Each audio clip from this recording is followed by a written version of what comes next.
हम पढ़ेंगे सुन नाभिकीय विखंडन, जिसे क्या कहेंगे न्यूक्लियर फ्यूजन।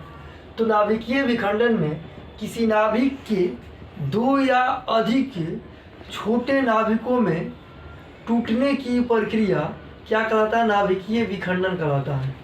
तो किसी बड़े नाभिक को दो या दो से अधिक के हल्के नाभिकों में टूटने की जो प्रक्रिया होती है उसे क्या कहते हैं, नाभिकीय विखंडन कहते हैं।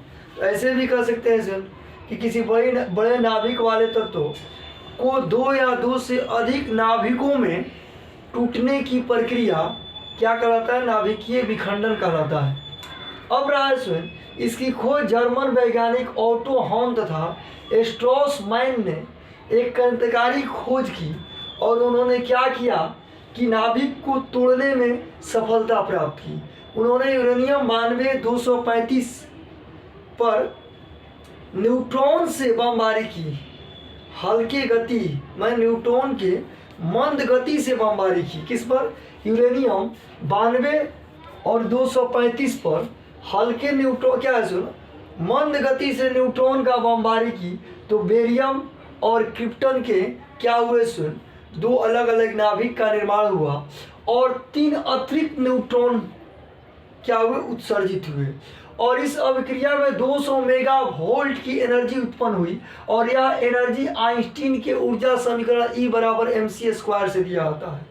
तो एक बार और आप लोग ध्यान से सुनिएगा कि किसी भारी नाभिक जैसे अस्थायी नाभिक यूरेनियम, ठीक है, तो किसी भारी नाभिक के तत्वों पर न्यूट्रॉन से बमबारी किया जाता है तो उस स्थिति में दो हल्के नाभिकों का निर्माण होता है जो आपको यहाँ दिखाया गया है।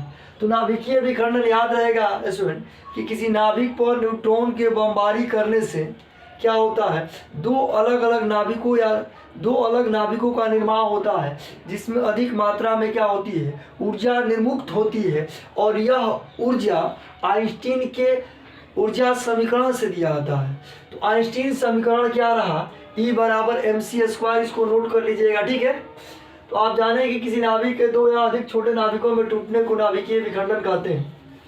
जर्मन वैज्ञानिक ऑटो हॉर्न तथा स्ट्रॉसमैन ने अपने खोज में क्या किया, नाभिक को तोड़ने का काम किया। उन्होंने क्या किया, यूरेनियम 92-235 पर मंद गति के न्यूट्रॉन से बमबारी किया। तो बेरियम और क्रिप्टन के दो नाभिक का निर्माण हुआ और 3 अतिरिक्त न्यूट्रॉन उत्पन्न हुए। इसके साथ ही 200 मेगा वोल्ट की ऊर्जा क्या है, आइंस्टीन के समीकरण E = mc² से उत्पन्न हुआ। तो अब बताइए अगर यूरेनियम 92-235 है तो एक न्यूट्रॉन से अगर यूरेनियम 92-238 हो तो इस पर क्या करेंगे, तो इस पर क्या तीव्र गति के न्यूट्रॉन से बमबारी करते हैं 238 वाला पर। और क्या इस पर क्या होता है, मंद गति के न्यूट्रॉन से, इस पर मंद गति के न्यूट्रॉन से बमबारी करते हैं 35 वाला पर। और 238 वाला पर क्या है, तीव्र गति के न्यूट्रॉन से बमबारी किया जाता है। तो इस स्थिति में क्या होता है, अधिक मात्रा में ऊर्जा निर्मुक्त होता है या ऊर्जा 200 मेगा वोल्ट है और 3 अतिरिक्त इलेक्ट्रॉन है। मान लीजिए यूरेनियम 92 है और क्या है 238 है ही, और इस पर क्या किया हम, इस पर एक मंद 235 से सपोर्टेड और यहाँ मंद गति के क्या है, किससे, मंद गति के न्यूट्रॉन से, किससे जी, मंद गति के न्यूट्रॉन से इस पर बमबारी कराया, किस पर, यूरेनियम पर। तो क्या हुआ है, इसमें तीन क्या है, 3 अतिरिक्त न्यूट्रॉन, एक न्यूट्रॉन से बमबारी किए तो यहाँ 3 अतिरिक्त क्या है, न्यूट्रॉन क्या रहा उत्पन्न हुआ यहाँ। और क्या है, 3 अतिरिक्त न्यूट्रॉन क्या करता है, अलग 3 अतिरिक्त न्यूट्रॉन, तो यहाँ 3 अतिरिक्त न्यूट्रॉन की उत्पत्ति हुई। और ये 3 न्यूट्रॉन क्या करता है,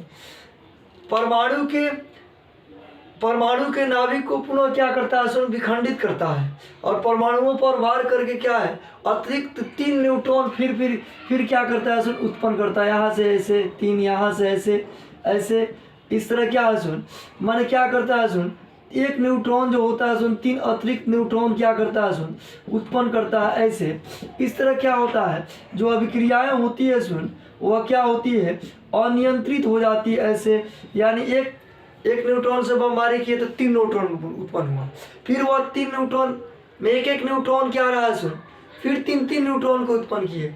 तो एक के बाद क्या रहा सुन, 3 के बाद फिर 3 27 ऐसे ना होता है। तो 1 न्यूट्रॉन 3 27 ऐसे 81 ऐसे कर करके क्या होता है, न्यूट्रॉन उत्पन्न होते हैं। और इस प्रकार क्या होता है, ये नाभिकीय विखंडन जो होता है सुन अनियंत्रित अभिक्रिया हो जाती है।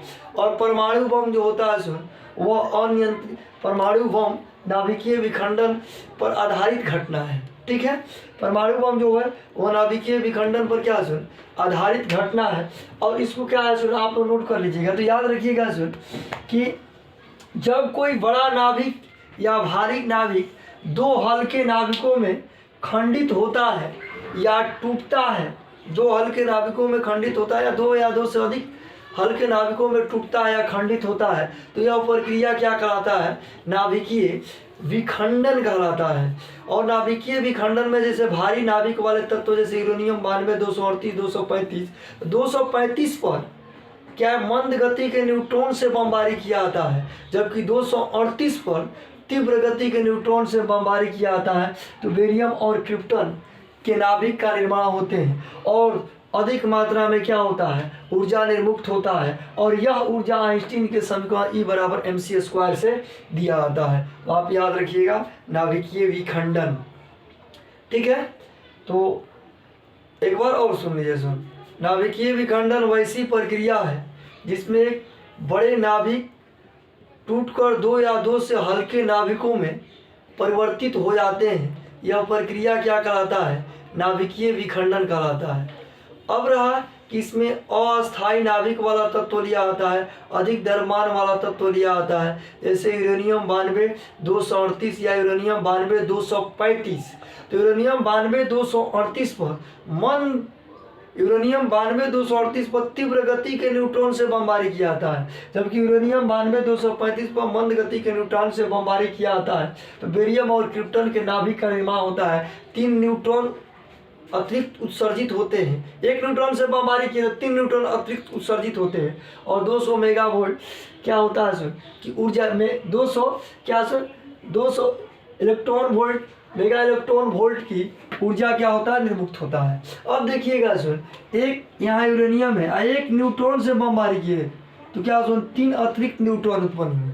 फिर ये 3 न्यूट्रॉन क्या है, परमाणु के क्या है ना, परमाणु पर क्या है सुन, फिर क्या हुआ, फिर ये न्यूट्रॉन परमाणु पर वार किए। ठीक है, बम्बार्डमेंट हुआ तो फिर अतिरिक्त 3 न्यूट्रॉन उत्पन्न हुए। फिर वे 3 क्या अलग न्यूट्रॉन उत्पन्न करेंगे। फिर ऐसे प्रक्रियाएं क्या होती है, अनियंत्रित होती है, लगातार होती रहती है। यहाँ ख्याल रखिएगा, 1 न्यूट्रॉन से बमबारी की तो 3 न्यूट्रॉन, 1 2 3 न्यूट्रॉन, पुनः यह न्यूट्रॉन क्या परमाणु पर पुनः बमबारी किया तो 1 न्यूट्रॉन पुनः 3 न्यूट्रॉन उत्पन्न किए। ठीक है, ये भी 1 न्यूट्रॉन 3 न्यूट्रॉन उत्पन्न किए, ये भी 1 न्यूट्रॉन 3 न्यूट्रॉन उत्पन्न किए। 3 देख लिए, 6 3 9। ठीक है, इस तरह क्या फिर 1 3 उत्पन्न करेंगे। ठीक है, तो क्या रहा आपका, तो यहाँ फिर 1 3 3 3 के 9, फिर इसमें 9 27, फिर क्या हो जाएगा 81 न्यूट्रॉन उत्पन्न होंगे। इस तरह फिर 81 में 1 न्यूट्रॉन 3 को उत्पन्न करेगा। इस तरह क्या अनियंत्रित अभिक्रिया हो जाती है। तो अतः नाभिकीय विखंडन जो है वह क्या है, नाभिकीय विखंडन अनियंत्रित अभिक्रिया होती है। अगर इसको नियंत्रित करना होता है तो इसमें कैडमियम या बोरान के छड़ को लगा दिया जाता है। तो कैडमियम या बोरान के छड़ को लगाने से वह क्या होता है, जो 1 न्यूट्रॉन 3 न्यूट्रॉन उत्पन्न करते हैं। बमबारी के बाद 1 न्यूट्रॉन से बमबारी किया जाता है तो 3 न्यूट्रॉन उत्पन्न होते हैं। उसमें से 2 न्यूट्रॉन को क्या करता है, 2 न्यूट्रॉन को उसमें से कैडमियम या बोरान का छड़ अवशोषित कर लेता है। तो जब कैडमियम या बोरान के छड़ को लगा देते हैं तो वह छड़ क्या करता है, केवल 1 ही न्यूट्रॉन को बचाता है, 2 अतिरिक्त जो न्यूट्रॉन उत्पन्न होता है उसको खा जाता है। क्या करता है सर, जो 1 न्यूट्रॉन से बमबारी होता है 3 न्यूट्रॉन उत्पन्न होते हैं। तो उसमें अगर कैडमियम के छड़ को लगा दिया जाता है तो क्या करता है, अतिरिक्त 2 न्यूट्रॉन को क्या करता है, खा जाता है, समाप्त कर देता है। उस तरह क्या होता है, अभिक्रिया नियंत्रित हो जाती है। जनरली क्या है, उपाय नहीं करेंगे तो अभिक्रिया क्या होगा, अनियंत्रित ही होगा, अनियंत्रित विखंडन होगा। नियंत्रित विखंडन करके उसको क्या रिएक्टर में, नाभिकीय रिएक्टर में उपयोग करते हैं। अनियंत्रित के रूप में परमाणु बम है। ठीक है, तो अब आपको बताएंगे हम नाभिकीय संलयन। नाभिकीय संलयन किसे कहते हैं?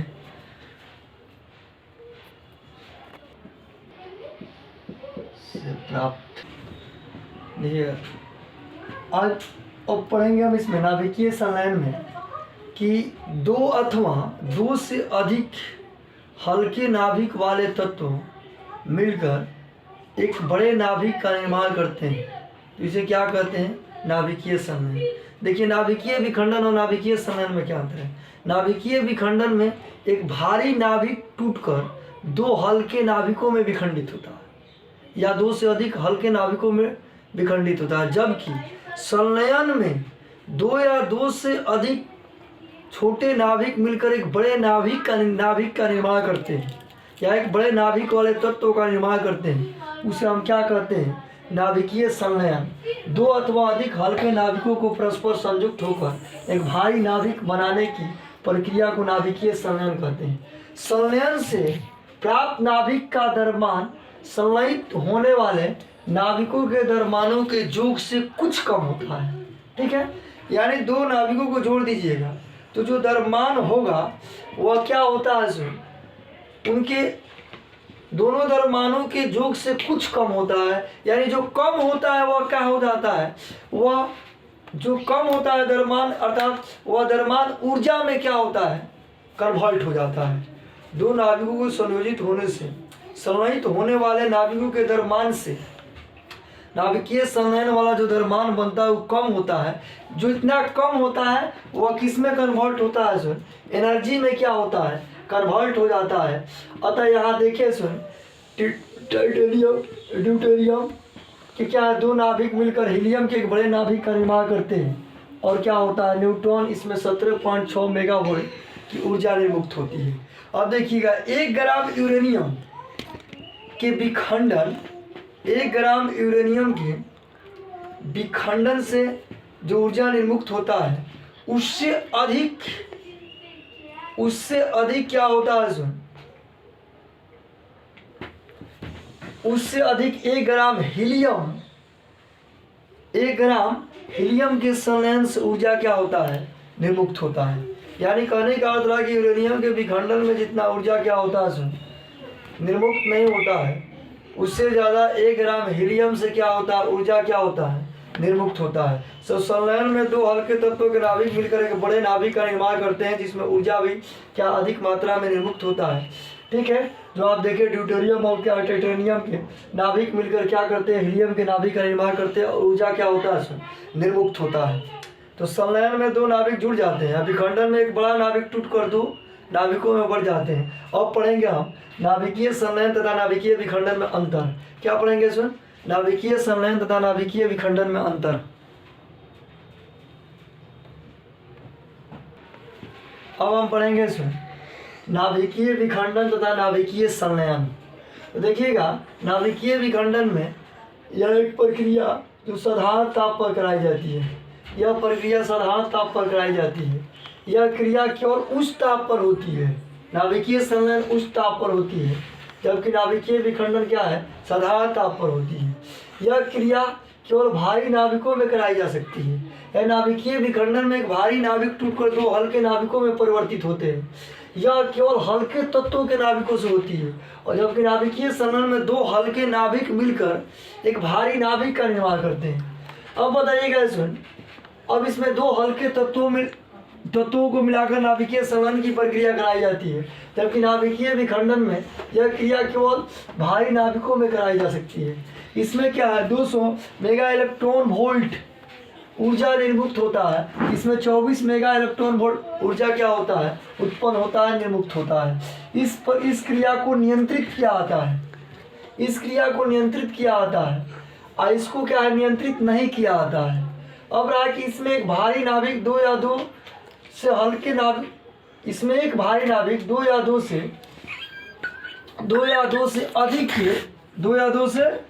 अधिक के हल्के नाभिकों में परिवर्तित होते हैं, जबकि इसमें दो हल्के नाभिक मिलकर एक भारी नाभिक का निर्माण करते हैं। यहाँ क्या है सुन, इसमें नाभिकीय विखंडन जो होता है, परमाणु बम नाभिकीय विखंडन का अनियंत्रित अभिक्रिया में है, जबकि नियंत्रित अभिक्रिया में आप जानते हैं नाभिकीय रिएक्टर होता है। तो परमाणु जो बम है सो नाभिकीय विखंडन का एग्जाम्पल है। और यहाँ क्या है सो हाइड्रोजन बम नाभिकीय संलयन में सूर्य जो प्रकाश देता है सो याद रखिएगा वह नाभिकीय संलयन प्रक्रिया है। कोई कहे कि सूर्य किस से प्रक्रिया से प्रकाश देता है, तो नाभिकीय संलयन न्यूक्लियर फ्यूजन की प्रक्रिया से सूर्य प्रकाश देता है। और हाइड्रोजन जो बम है सो वह नाभिकीय संलयन पर आधारित है। तो याद रखिएगा सो नाभिकीय विखंडन तथा नाभिकीय संलयन में अंतर आया भी है कई बार, ठीक है। 2 नंबर में आप लोग 3 को याद रखिएगा, ठीक है। इसके बाद हम पढ़ेंगे सो नाभिकीय रिएक्टर क्या है। तो नाभिकीय रिएक्टर में हम बताएंगे यह एक प्रकार का युक्ति है। नाभिकीय रिएक्टर में हम बताएंगे सुन कि यह एक प्रकार की